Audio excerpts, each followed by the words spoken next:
So I'm currently working on my 1 month later review of the Xiaomi 15 Ultra, and I'm working away thinking, this is a nice, tight and punchy script. Until I got to the software section, which ended up taking up over 2 pages worth of script, and I thought to myself, maybe this needs its own video. So here we are. Now, don't get me wrong, despite the title of this video, there are a lot of things that I love about HyperOS, mainly that it's possibly the smoothest Android skin that you can get.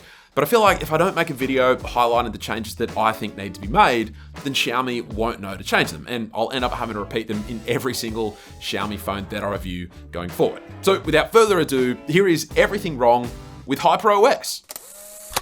Okay, let's start with the small changes and then make our way up from there. Starting with the status bar, and this one is dead easy. Don't show this Bluetooth icon when we're not actively connected to a Bluetooth device. It just ain't necessary. Then we've got the quick settings panel. In its current implementation, there is no dedicated shortcut to the system settings, and there's no larger toggle for our Bluetooth controls. Now, you can set up both as toggles like I have here, but honestly, this is not that intuitive. There should be a separate standalone settings icon down here somewhere to keep things one-handed friendly, and there should be a dedicated larger toggle here for our Bluetooth controls, similar to our Wi-Fi and mobile data toggles, so that we can see what Bluetooth device that we're connected to at a quick glance. Both of these were actually a part of the older quick settings panel when it was called MIUI, but for some reason, both got removed when they made the switch to HyperOS. And to be honest, whilst we're here, I wish that Xiaomi would also let us edit every element of this control center too, similar to what we can do on iOS and now Nothing OS, by moving these top components around and also expanding the size of any toggle as well. Oh, and while we're talking about the control center, I am aware that we have this slightly nicer looking music player here, but I mean, it's not like it's that nice, and more importantly, the main music player interface in the notification panel here, it looks really plain, and it looks the exact same on the lock screen too. So Xiaomi, how about giving us a bit of an upgrade here? And if you need a starting point, well, I reckon Samsung's notification and lock screen music players have a pretty fantastic design, so there you go. And here's a really simple improvement they can make, adding haptic feedback when tapping the fingerprint sensor after your face has been successfully registered if you're using Face Unlock. I know, bit of a mouthful, but if you use the phone with Face Unlock, you'll know what I'm talking about. The haptic feedback is present when you're just using the fingerprint sensor in and of itself, but if your face is successfully scanned, for some reason, there's nothing. And it was honestly so weird and so off-putting to me that I ended up turning Face Unlock off completely. Then coming to our home screen, and this one's subtle, but have a look at the animations when opening and closing third-party widgets and compare them to the animations here on my S25 Ultra. Notice how the full screen app grows and shrinks from the widget on the Samsung, whereas they kind of just appear from and disappear to nowhere on the Xiaomi. So that'd be nice if that could be updated.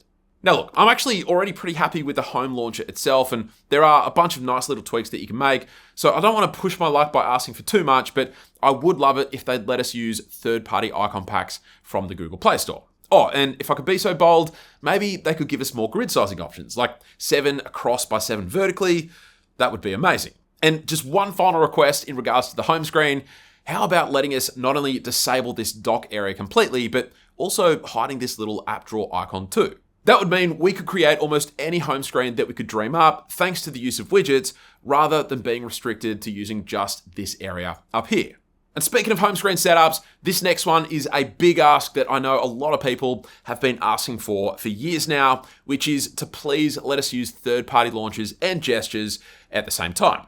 And here's what's crazy. Whilst I was preparing for my review of the Xiaomi 15 Ultra, I was actually watching back some of my older Xiaomi phone reviews, and check out this segment from my review of the Xiaomi Mi 9T. Now, the default home screen launcher is okay, but it's probably my least favorite part of the MIUI software experience, and it's pretty much impossible to customize with no app drawer as well. But the good thing is, the gestures don't become inoperable when you switch to a third-party launcher, and in fact, they still work pretty well with most of the animations remaining intact. And apart from my absolute butchering of the pronunciation of MIUI, did you guys catch that? Gestural navigation not only worked with third-party launchers back then, but they actually worked really well. Like, better than I've ever seen an Android phone handling gestures with third-party launchers. So what happened, Xiaomi? If you can bring back this flexibility, I know that you'd make a lot of us incredibly happy campers. All right, from there, we've got some slightly more technical requests. Firstly, when attempting to grant any sort of advanced permissions to any given app, like accessibility permissions, for example,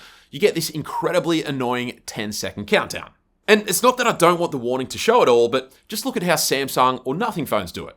It shows a small pop-up warning and you get to allow, deny, or uninstall the app straight away. Xiaomi, please replicate this, or at the very least, remove that silly 10-second countdown.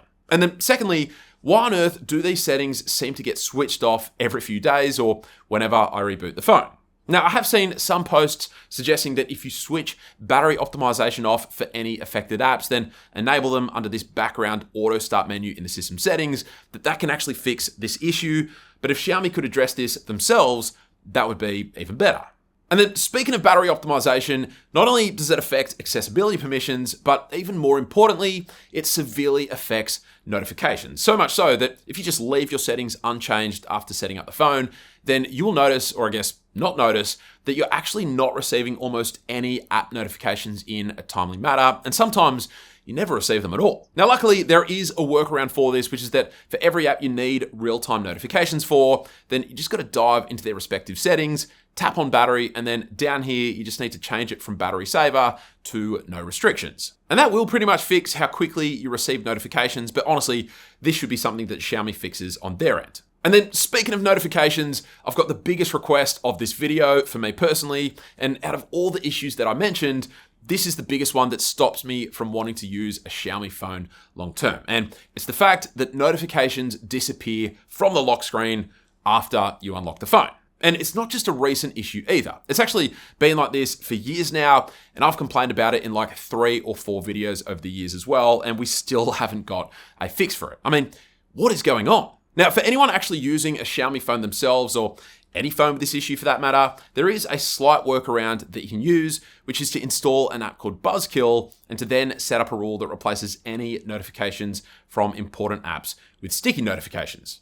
This means they can't be dismissed and will therefore stay on your lock screen. And I even just tried making it so that every single notification became sticky, but I disabled it after about a day or so because then you can't just swipe notifications away. You have to manually tap to expand and then tap the dismiss action, which was just a little bit too much for me. So now I just leave it set up so that any notification from my reminders app of choice, Memorigi, becomes sticky. And that has brought some relief from this otherwise deal-breaking issue. But Xiaomi, if you're watching, please sort this out once and for all and stop removing notifications from our lock screen. I mean, that's what the lock screen is there for, to look at the time and to quickly see any active notifications, right? All right, there is one final issue that I have with HyperOS, which is that for those of us interested in unlocking our phone's bootloader, it is a borderline impossible task. You've got to add a Xiaomi account. Your account then needs to be at least 30 days old. Then you've got to request authorization.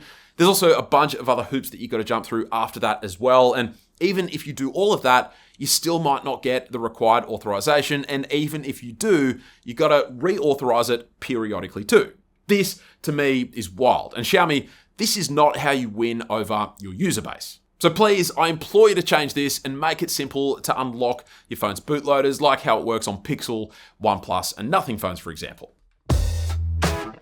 And so there you have it, 11 changes that I reckon would make HyperOS easily one of the best Android skins available. Because honestly, aside from all of these changes, it is a seriously fantastic skin with, as I said, the most fluid animations that you'll come across on an Android phone. And I wish there weren't as many issues as there are, because I would love to keep using this phone indefinitely. Now, if you think I missed any changes, then please add them in the comments below, because who knows, hopefully Xiaomi not only watches this video, but maybe they'll also read the comments too. Aside from that, keep an eye out for the full review, which should be going live next week. But that's it. Thank you all very much for watching, and I'll catch you later.